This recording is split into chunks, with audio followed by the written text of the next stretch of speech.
भारत के लोकतंत्र के इतिहास में यह पहली बार हुआ है कि एक सिटिंग चीफ मिनिस्टर को केंद्र सरकार द्वारा गिरफ्तार किया गया है।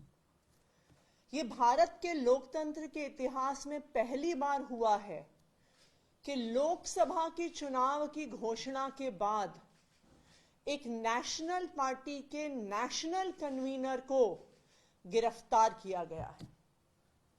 यह बिल्कुल साफ है कि अरविंद केजरीवाल जी की गिरफ्तारी भारतीय जनता पार्टी की एक राजनीतिक साजिश है। ईडी का उपयोग करके एक विपक्षी दल के राष्ट्रीय नेता को गिरफ्तार करना, एक ऐसे केस में जिसमें 2 साल की इन्वेस्टिगेशन के बाद भी 1 रुपए की भी recovery of proceeds of crime नहीं हुई है, एक ऐसे केस में गिरफ्तार करना जहां पर आज तक ईडी कोर्ट्स के सामने कोई भी सबूत नहीं रख पाई है, सिर्फ और सिर्फ ये दिखाता है कि ये भारतीय जनता पार्टी का डर है, ये प्रधानमंत्री नरेंद्र मोदी जी का डर है। प्रधानमंत्री नरेंद्र मोदी जी को, भारतीय जनता पार्टी को ये लगता है कि अगर देश में कोई एक नेता है जो उन्हें चैलेंज कर सकता है तो उस नेता का नाम अरविंद केजरीवाल है। इसलिए भारतीय जनता पार्टी और प्रधानमंत्री नरेंद्र मोदी जी हर संभव कोशिश कर रहे हैं कि वो अरविंद केजरीवाल को कुचल दें, आम आदमी पार्टी को कुचल दें। तभी एक के बाद एक आम आदमी पार्टी के एक एक नेता को गिरफ्तार किया जा रहा है।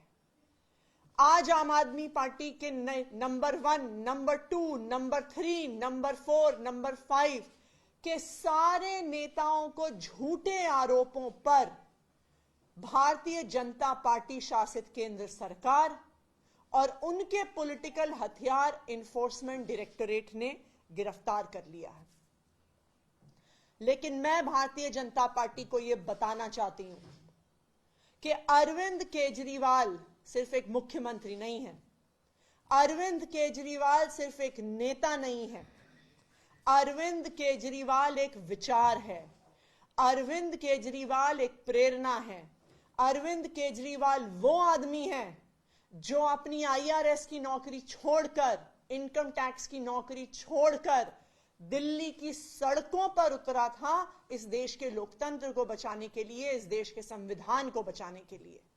और आज अगर आपने चुनाव से जस्ट पहले अरविंद केजरीवाल को गिरफ्तार किया है, उनको कैंपेन में जाने से रोकने के लिए गिरफ्तार किया है, तो मैं भारतीय जनता पार्टी को बता दूं कि आप एक अरविंद केजरीवाल को गिरफ्तार कर सकते हैं, लेकिन हजारों अरविंद केजरीवाल दिल्ली की सड़कों पे और देश की सड़कों पे उतरेंगे इस देश के लोकतंत्र को बचाने के लिए।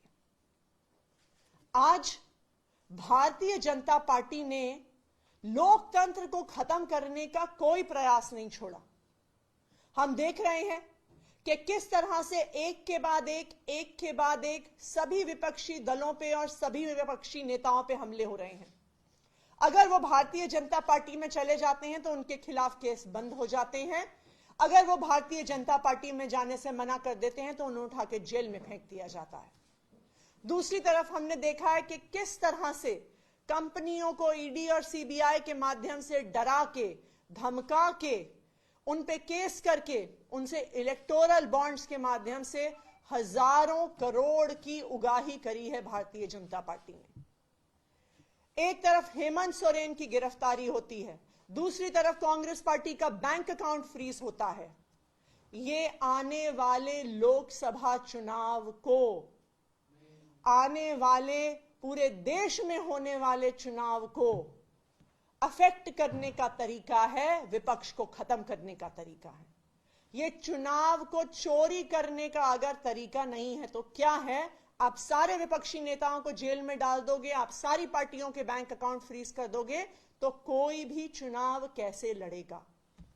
लेकिन मैं भारतीय जनता पार्टी को यह बता दूं कि जो आप ये विपक्ष के खिलाफ, जो आम आदमी पार्टी के खिलाफ, जो अरविंद केजरीवाल के खिलाफ साजिश कर रहे हैं, इसका जवाब दिल्ली आपको देगी, इसका जवाब पंजाब आपको देगा, इसका जवाब पूरा देश आपको देगा।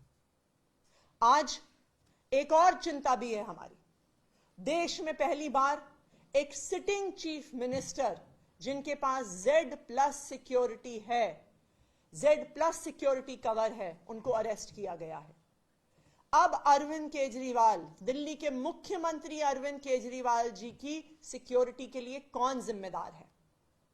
आज वो ईडी के ऑफिस के अंदर हैं। उस ऑफिस के अंदर कौन जा रहा है, क्या लेके जा रहा है, इसके लिए कौन जिम्मेदार होगा? तो ये एक बहुत बड़ी चिंता आम आदमी पार्टी की भी है, ये एक बहुत बड़ी चिंता देश की भी है कि क्या केंद्र सरकार ईडी की कस्टडी में अरविंद केजरीवाल को पर्याप्त सिक्योरिटी दे रही है कि नहीं दे रही है। ये केंद्र सरकार का अपना असेसमेंट है कि वो Z+ सिक्योरिटी की आवश्यकता रखते हैं, और एक Z+ सिक्योरिटी की आवश्यकता रखने वाले एक सिटिंग चीफ मिनिस्टर को कस्टडी में रखते हुए ईडी ने उनका क्या सिक्योरिटी का अरेंजमेंट किया है, इस बात को केंद्र सरकार को देश के सामने रखना होगा। Thank you. मैम, आपको क्या लगता है सिक्योरिटी वाला जो आपने सवाल खड़ा किया है, क्या लग रहा है, किसी तरीके की साजिश आपको लग रही है कि हो सकती है, या किस तरीके का कंसर्न आप जता रही हैं? देखिए, अरविंद केजरीवाल जी एक Z+ सिक्योरिटी के प्रोटेक्टी हैं। अरविंद केजरीवाल जी इस देश के इतिहास में पहली बार अरेस्ट हुए सिटिंग चीफ मिनिस्टर हैं। हेमंत सोरेन जी की भी जब गिरफ्तारी हुई थी, उन्होंने गिरफ्तारी से पहले इस्तीफा दे दिया था। तो आज ये बहुत बड़ा सवाल है कि एक सिटिंग चीफ मिनिस्टर को जो सिक्योरिटी मिलनी चाहिए, क्या उनको ईडी की कस्टडी में मिल रही है? कौन उस ईडी के ऑफिस में अंदर जा रहा है? जिस लॉकअप में अरविंद केजरीवाल हैं, उस लॉकअप में कौन जा रहा है, उनकी क्या चेकिंग हो रही है, उनके पास क्या मटेरियल है, इस सब के लिए कौन जिम्मेदार होगा? एक कारण है कि एक सिटिंग चीफ मिनिस्टर को, एक संवैधानिक पद पे बैठे हुए व्यक्ति को Z+ सिक्योरिटी दी जाती है, क्योंकि उनके लिए कहीं से भी बड़े सिक्योरिटी के खतरे हो सकते हैं। लेकिन आज जब एक सिटिंग चीफ मिनिस्टर को ईडी की कस्टडी में ले लिया जाता है, तो उनकी सेफ्टी और सिक्योरिटी के लिए कौन जिम्मेदार है, इसका जवाब केंद्र सरकार को देना होगा। सुप्रीम कोर्ट में भी इस पूरे मामले में सुनवाई है, वहां से कितनी उम्मीद है आप लोगों को? देखिए, हम सुप्रीम कोर्ट से ये उम्मीद करते हैं कि सुप्रीम कोर्ट जिसने बार बार कहा है कि लोकतंत्र की हत्या नहीं होनी चाहिए, आज वो सुप्रीम कोर्ट ना सिर्फ आम आदमी पार्टी को, ना सिर्फ अरविंद केजरीवाल को, बल्कि इस देश के लोकतंत्र को भी न्याय देगा। इस देश के इतिहास में ये पहली बार हुआ है कि मॉडल कोड ऑफ कंडक्ट लगने के बाद, चुनाव की घोषणा होने के बाद, देश में से 6 में से 1 नेशनल पार्टी के नेशनल कन्वीनर को गिरफ्तार कर लिया गया है। यह लोकतंत्र की लेवल प्लेइंग फील्ड का हनन नहीं है तो क्या है? आपने क्यों गिरफ्तार किया अरविंद केजरीवाल को चुनाव की घोषणा होते ही? क्योंकि आप चाहते हैं, भारतीय जनता पार्टी चाहती है कि वो चुनाव में कैंपेन ना कर सके, कि वो देश भर में जाके इंडिया गठबंधन के लिए कैंपेन ना कर सके।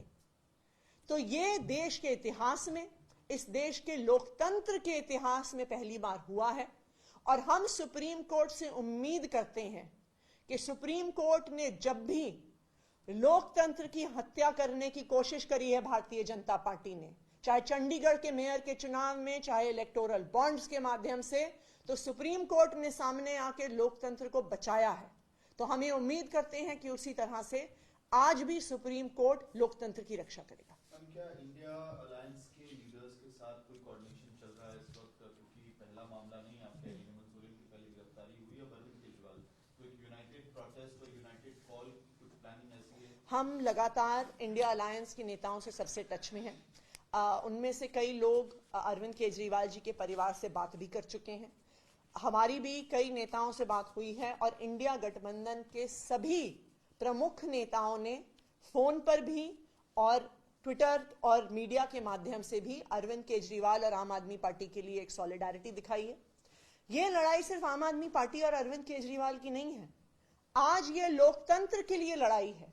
आप मॉडल कोड ऑफ कंडक्ट लगने के बाद, चुनाव की घोषणा होने के बाद विपक्ष के एक प्रमुख नेता, एक राष्ट्रीय पार्टी के राष्ट्रीय अध्यक्ष को अगर गिरफ्तार कर रहे हैं तो ये चुनाव को प्रभावित करने का अगर तरीका नहीं है तो और क्या। Thank you. आप लोग प्रोटेस्ट की बात कर रहे थे, सड़क पर उतरने की बात कर रहे थे, वो क्या आज दिल्ली और देश भर में होने जा रहा है? बिल्कुल प्रोटेस्ट होगा, लेकिन आज केंद्र सरकार का जो डर है वो दिल्ली की सड़कों पे भी दिख रहा है। आज आम आदमी पार्टी के ऑफिस को एक छावनी बना दिया गया है। आम आदमी पार्टी के ऑफिस के सामने 2 से 2,500 पुलिस वाले खड़े हैं। आम आदमी पार्टी के ऑफिस की सड़क के सामने हजारों पैरामिलिट्री फोर्सेस वाले खड़े हैं। पूरी दिल्ली से, पूरे देश से पुलिस को और पैरामिलिट्री फोर्सेस को इकट्ठा किया गया है। क्यों?